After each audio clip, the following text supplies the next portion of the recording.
ในสีแข่งภาคเหนือของประเทศลาวการเปลี่ยนแปลงกำลังเกิดขึ้นผู้ประกอบการวัยหนุ่มกำลังสร้างธุรกิจที่เจริญรุ่งเรืองเสริมสร้างซุ้มชนของเขาเจ้า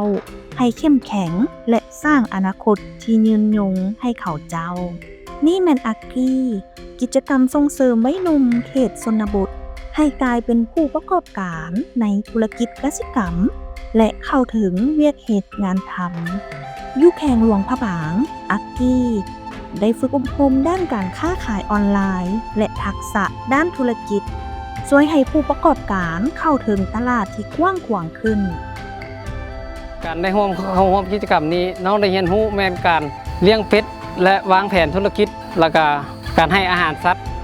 การให้วิตามินและการตัดต่อวิดีโอบริเฮ็ดบริการซ่อมแปลงหั่นแล้วก็เลยว่าพอดีมีโครงการนี้เข้ามาน้องสนใจน้องอยากได้ทุนของโครงการแล้วน้องก็เลยว่าได้ไปสมัครเข้า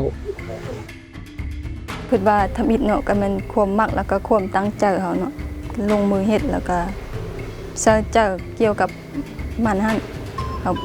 ต้องมีมือนึงแล้วเฮาจะเฮ็ดได้ต้องมีผลสำเร็จอยู่แข่งอุดมไซ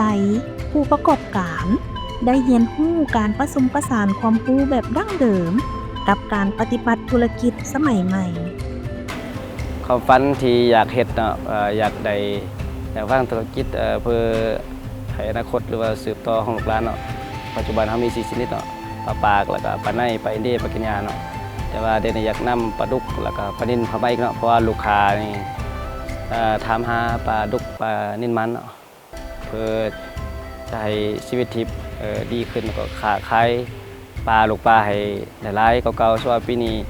ตัวอย่างคือได้30,000 ตัวเนาะถ้าว่าเฮานำปลาดุกกับปลานิ่นมาจะได้ประมาณ50,000 ตัวสิเนาะมันจะเพิ่มขึ้นแขวงหัวพันแสดงให้เห็นถึงความหลากหลายของธุรกิจที่ได้รับการสนับสนุนจากอักรีตั้งแต่การเลี้ยงกบและป่าจนถึงการปลูกผักแต่ละธุรกิจได้ปรับให้เหมาะสมกับสภาพของท้องถิ่นตะกี้จากที่น้องบ่เคยรู้เกี่ยวกับการเพาะพันธุ์ปลาเนาะคือตะกี้เลี้ยงปลาซีนถือว่าเลี้ยงเฮาเลี้ยงธรรมดานี่เฮาก็เคยเลี้ยงแบบเกลือแต่ห้ามบ่ได้รู้จักเฮ็ดอาหารเสริมหลังจากไปฝึกมาเฮาก็มีการรู้จักเฮ็ดอาหารเสริม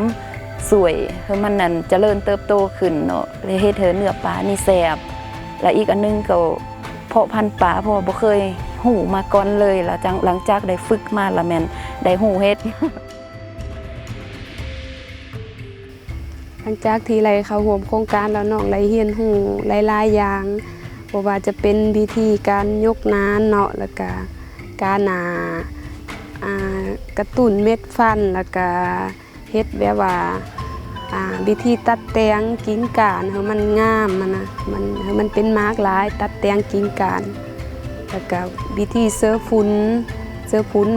เป็นระยะเวลาเป็นขันไปก็มีอย่างนั้นแหละได้เรียนรู้หลานการรายรับรายจ่ายการเขียนแผนธุรกิจเนาะรู้ว่าต้นทุนกำไรรู้วางแผนการรายรับรายจ่ายนี่แหละแล้วก็การอยู่ทักษะการอยู่ร่วมกันหลายคนก่อนที่บ่ได้ร่วมเข้าโครงการคือข้าพเจ้าได้ปลูกเฮ็ดมาก่อนแล้วแต่ว่าปลูกหน่อยพอเป็นรายได้เสริมพอกินนั่นแหละแต่ก็ไม่มีการขยายตัวเลยบ่มีเป้าหมายหยังบ่มีการบริหารเงินอะไรคือขายไปก็มีแล้วก็หลังจากที่เข้าร่วมมาแล้วมีความแตกต่างหลายเห็นได้ชัดปัจจุบันนี่ก็มีฟาร์มเป็นของตัวเองเกือบสมบูรณ์สามารถนำเครื่องจักรเข้ามาสวยในแห่งร้านแห่งงานแล้วก็สามารถเฮ็ดโรงเรือนขนาด6 คูณ 9อะไรบรรจุอะไรประมาณ 15,000 กว่าหลังจากน้องได้เข้าร่วมโครงการแล้วน้องได้เรียนรู้เทคนิคต่างๆเนาะการเลี้ยงแล้วก็การซักยาป้องกันแล้วก็รู้จักคิดไหลคำนวณรายรับรายจ่ายแล้วก็รู้จักหมู่คู่หลายคนตอนทำอิฐยังบ่ทันได้เข้าร่วมโครงการนี่เนาะเฉลี่ยรายรับอยู่ที่15-20เนาะล้านต่อปี หลังจากที่ว่าได้เข้าร่วมโครงการนี้แล้วเฉลี่ยรายรับอยู่จะได้อยู่ประมาณ40 ปลายล้านต่อปี อยู่แขวงเส้นขวางวัยหนุ่มที่เข้าร่วมกิจกรรมอาร์ตีกำลังเห็นผลจากการเข้าร่วมการฝึกอบรม พอดีน้องได้เข้ามาโครงการนี้เนาะก็เฮ็ดให้น้องมีแนวคิดที่ว่ามั่นคงอีกอย่างหนึ่งเพราะว่าก็ได้เข้าไปฝึกอบรมหลายครั้งเนาะในการฝึกอบรมนี่เมื่อก่อนบ่เคยรู้เกี่ยวกับการซอกหาตลาดซอกหาลูกค้าแล้วก็การเก็บบัญชีการบันทึก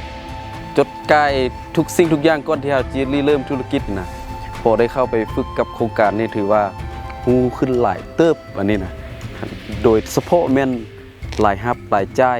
แล้วก็ต้นทุนเฮาเห็นเอาใดเฮาสิมีผลกำไรตัวนี้เป็นหลักเลยน้องนะได้ผมฮู้ใหม่ๆเลยแล้วก็เฮ็ดให้ชีวิตตัวเองหรือว่าครอบครัวนี่ถือว่ามีความมั่นคงสูงขึ้นตึมตัวนี้ ตั้งแต่น้องเข้าวงการมามีอันเปลี่ยนแปลงหั่นอันแบบว่าเฮาเอ็ดเพลอหั่นนะเฮาเอ็ดส่วนผัดที่เฮาก็เอ็ดได้หลายมีอันตัวนั้นมาซ้อยเฮาเด้เฮาก็เอ็ดได้หลายตุ้ม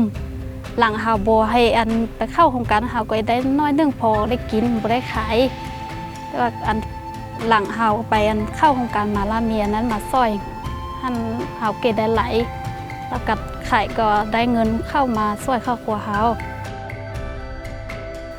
สภาพในเบื้องต้นก็มีพบความยุ่งยากเนาะ1ก็เป็นประสบการณ์เนาะแล้วก็2แล้วเป็นเฮาขาดวิชาการเนาะแล้วขาดการเบิ่งแยงในระยะเริ่มต้นแล้วหลังจากที่ได้เข้าโครงการแล้วแม่นถ้าโครงการได้ไปฝึกส่งไปฝึกกันอยู่ที่เกษตรปักเสืองเนาะเป็นระยะ1 เดือนแล้วกลับมาแล้วมันมาเริ่มเฮ็ดเป็นพ่อพันธุ์กบแล้วปลาในก็ถือว่าประสบผลสำเร็จเนาะ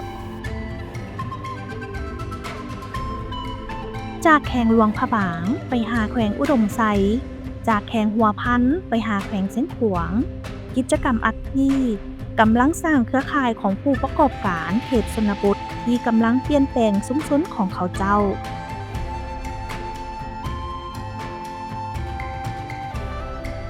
ผ่านการฝึกอบรมแบบปฏิบัติตัวจริงการสนับสนุนธุรกิจและการให้คำปรึกษาวัยหนุ่มนับร้อยคนกำลังสร้างอาชีพที่ยืนยงใกล้บ้านของเขาเจ้า